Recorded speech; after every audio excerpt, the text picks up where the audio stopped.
very uncommon for us Christians because damo-damo na ito may nabatian about gratitude and about thanksgiving na dapat mapasalamat ta. And we can see it all throughout the Bible and it's a major theme in the Bible. But anong effect sa aton? Hindi na lang ni makita sa Bible, kundi makita taman sa aton nga biological makeup. Kagapon, may ara ko nga nabasahan nga sa article. Ang title sini, The Neuroscience of Gratitude and the Effect on the Brain. Kaginsulat ini ni Madhurina Roy Chowdhury. And ang article nga ini, gatok sa about ang effect sa gratitude sa aton brain kag sa aton nga kabuhi. May ara ko duwa ka points nga nakuha sa mo ini nga article. Ang first point is, gratitude makes us happier.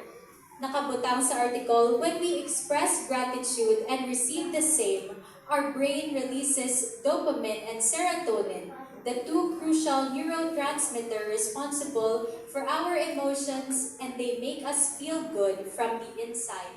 So, when we express our gratitude and when we thank people, two hormones, dopamine and serotonin, our feel-good hormones, gina-release sila sa aton nga brain, which makes us happier and it improves our mood. It also says that by consistently practicing gratitude every day, we can help the neural pathways to strengthen themselves and ultimately create a permanent and grateful positive nature within ourselves. So, when we practice gratitude every day, our neural pathways strengthen, which helps us improve our positive nature.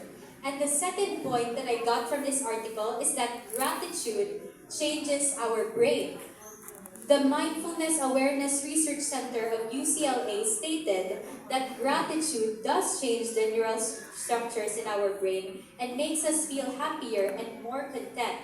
Scientists have suggested that by activating the reward center of the brain, gratitude exchange alters the way we see the world and ourselves.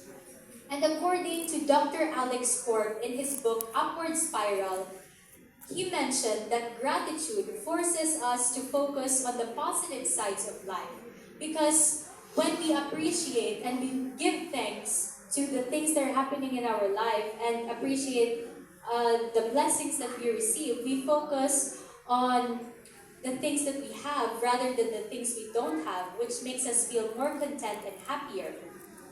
But how do we give thanks and who should we give thanks to? We know that we should give thanks to our friends, our loved ones, and our family and the people who show us kindness, but we should give thanks. We should give all the thanks to God. It says in Psalms 101 that give thanks to the Lord for He is good and His mercy endures forever. And we know that we should give thanks to God, but how do we give thanks to God?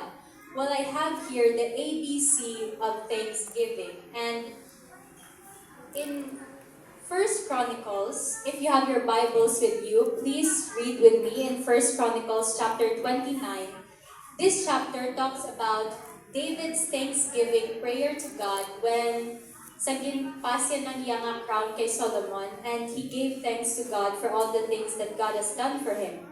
And for the acronym ABC, the first letter A, it stands for acknowledge God as the supreme source. We can read in in First Chronicles 29, verse 14 to 16. But who am I and what is my people, that we should be able to offer so willingly after this sort, for all the things come of thee, and of thine own have we given thee.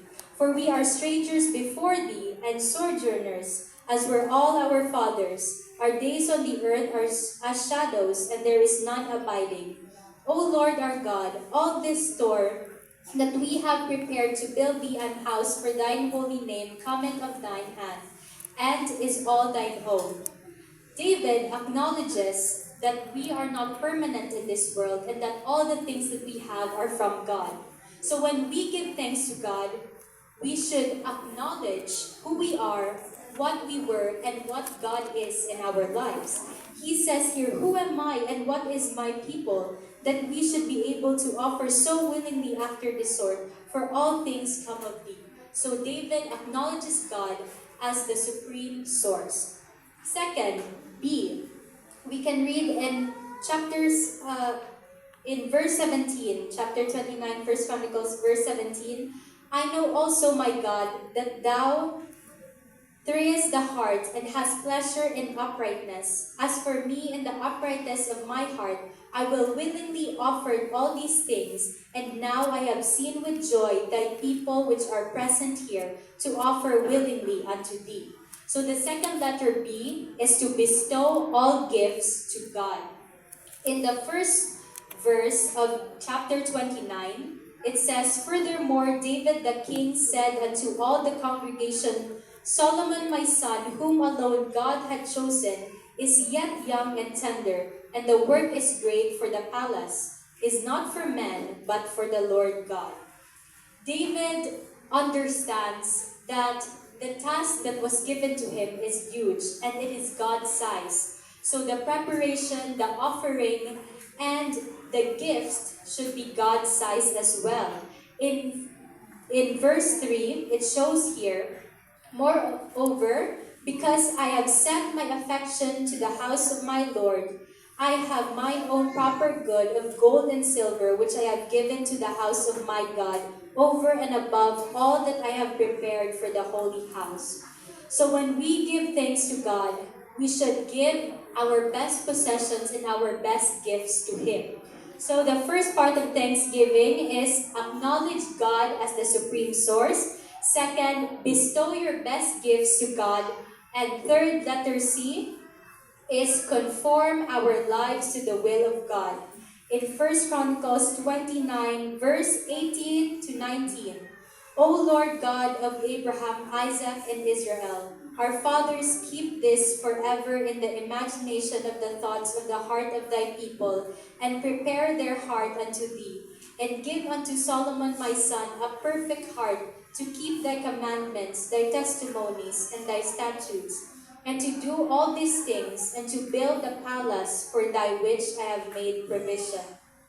When we have seen the wonderful things that God has done in our lives, and when we look back on all the good things that He has given to us and that He has done, we must conform our lives to the will of God.